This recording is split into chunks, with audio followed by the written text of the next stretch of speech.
আসসালামু আলাইকুম। আমার চ্যানেল মেহরিমা কুকিং ডায়েরিতে সবাইকে জানাচ্ছি স্বাগতম।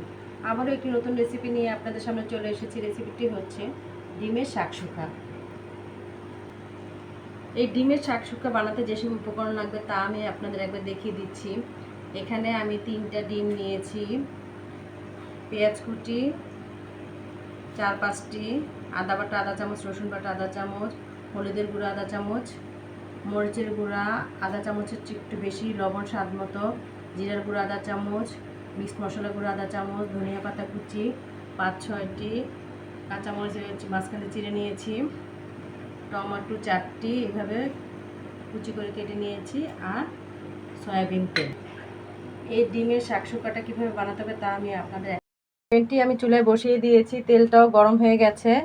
এখন আমি এই যে পেঁয়াজ কুচিটা দিয়ে একটু বাদামি বর্ণের করে পেঁয়াজটা ভেজে নিই।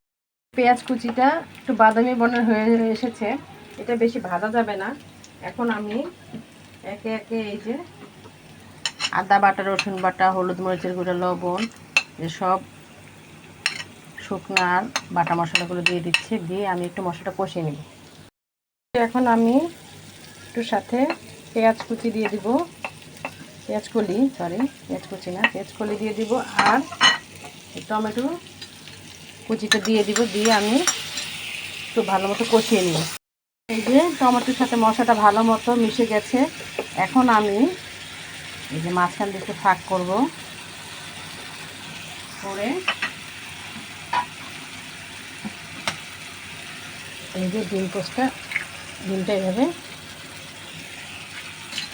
একটা করে ছেড়ে দিব।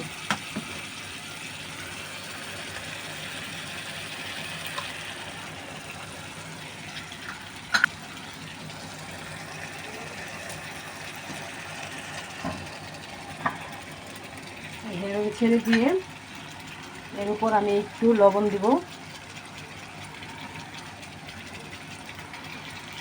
আর সাথে দিব এই যে গোলমরিচের গুঁড়া,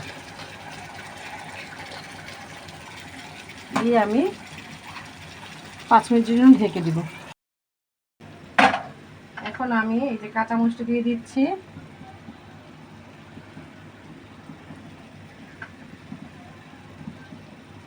আর ধনিয়া পাতা কুচিটা দিয়ে দিচ্ছি।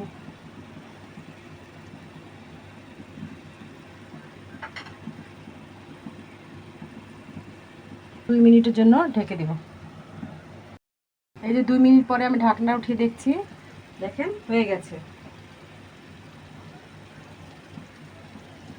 রান্না করে ফেললাম ডিমের শাকশুকা।